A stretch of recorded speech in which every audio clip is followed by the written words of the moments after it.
Ever get the feeling like we only think we've got this planet figured out? Yeah. Like something could totally turn our understanding of the natural world on its head. You're speaking my language? Well, get ready, because today we're diving into a story that did exactly that. A mystery that starts with a simple hunting trip in 2006 and ends up challenging everything we thought we knew about a certain iconic Arctic predator.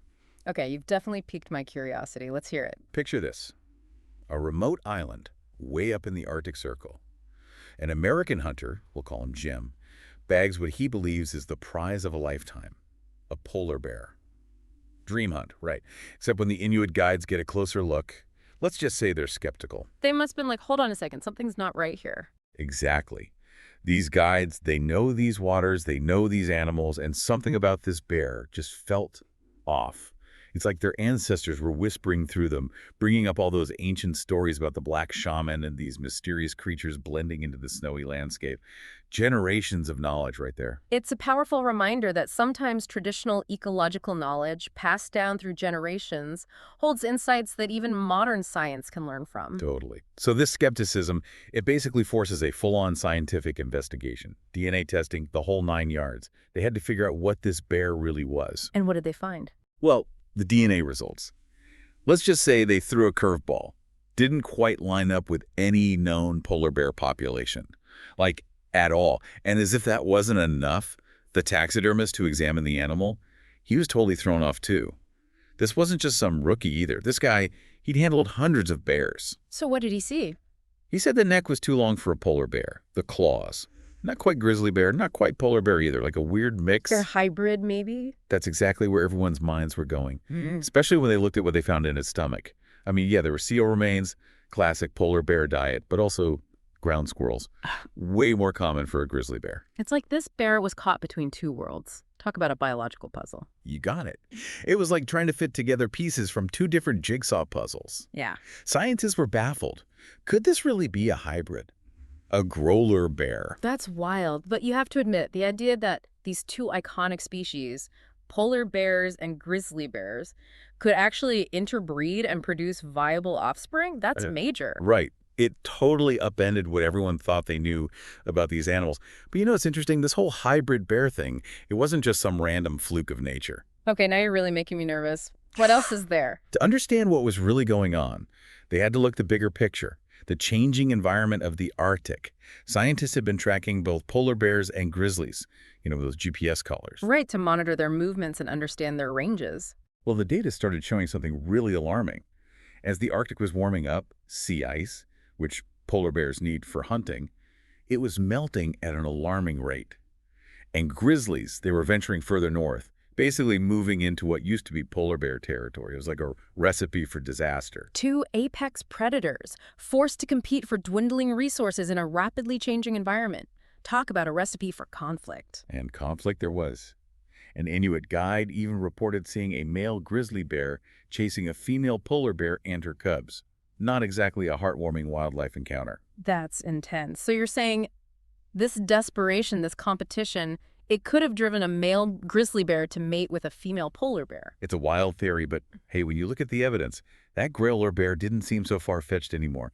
It was a living, breathing consequence of a changing world. Wow. And to think, this was just the tip of the iceberg. Scientists were starting to find other hybrid species popping up in the Arctic, too, like the narluga and narwhal beluga myth. Exactly. And it made everyone wonder, what other secrets is the Arctic hiding? What other hybrid creatures might be out there? It's both exciting and a little bit scary, isn't it? This whole story really makes you think about the power of nature to adapt, even in the face of extreme challenges.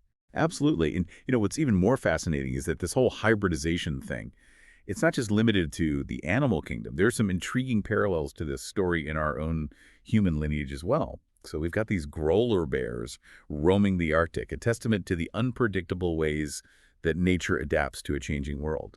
But here's the thing.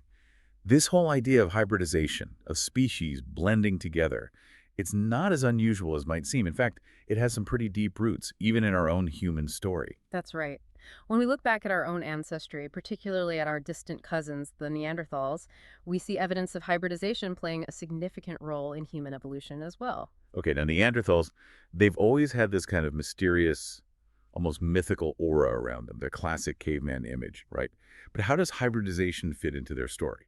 Well, for a long time, Neanderthals were seen as this separate, less evolved branch of the human family tree. But thanks to advances in genetics and fossil analysis, we now know that the story is far more complex and intertwined than we initially thought. So what you're saying is Neanderthals weren't so different from us after all. Exactly. We've discovered that most modern humans, with the exception of those with exclusively African ancestry, actually carry a small percentage of Neanderthal DNA in their genes. Whoa, wait a minute. You're telling me that I, right here, right now, have a little bit of Neanderthal in me. That's both amazing and kind of hard to wrap my head around. So are we all just walking, talking Grolar Bears in a way? Part Homo sapiens, part Neanderthal? It's a fascinating parallel, isn't it? While we are distinct species, the evidence suggests that interbreeding between Neanderthals and early Homo sapiens was not only possible but relatively common in regions where their populations overlapped. And those genetic exchanges from thousands of years ago continue to influence our biology today. Okay, I need a minute to process that. But here's a question that's been bugging me. If Neanderthals and our human ancestors were interbreeding, why did they eventually disappear while Homo sapiens went on to populate the globe? That's the million-dollar question, and there's no easy answer. Scientists are still piecing together the puzzle, but it's likely a combination of factors. Some theories suggest that competition for resources, climate change, or even the introduction of new diseases from Homo sapiens might have played a role in their decline. So imagine this. Two groups of humans, once distinct, suddenly thrown together in a rapidly changing world. They interact, they compete, they even interbreed, creating something new. It makes you wonder, could the Neanderthal story hold a cautionary tale for us today? A cautionary tale? How so? Well, look at what's happening right now with climate change. It's pushing species into new territories, blurring the lines between habitats, just like it did with those polar bears and grizzly bears. What if these hybrids, these Grolar Bears and Norlugas, are more than just biological curiosities? What if they're harbingers of a much larger transformation happening all around us, a sign of things to come? It's a thought-provoking question, and one that we should definitely ponder. We're living in an age of unprecedented ecological change, and the consequences are complex and far-reaching. But while we should be mindful of the challenges, we should also be inspired by the incredible adaptability and resilience of life on Earth. I like that. It's easy to get bogged down in doom and gloom, but nature has this remarkable ability to adapt, to innovate, and sometimes even thrive in the face of adversity. And who knows, maybe these hybrids, these unexpected blends of traits, might hold the key to navigating the uncertainties of a changing planet. Precisely. The Grolar Bear, with its unique combination of polar bear and grizzly bear characteristics, might be surprisingly well suited to survive and even flourish in a warming Arctic. It challenges our assumptions about what it means to be fit in a changing world.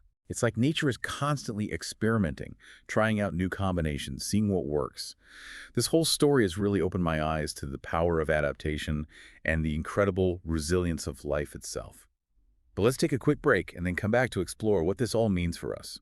What can we learn from these hybrids, and how can we apply these lessons to our own lives as we face the challenges of a changing world?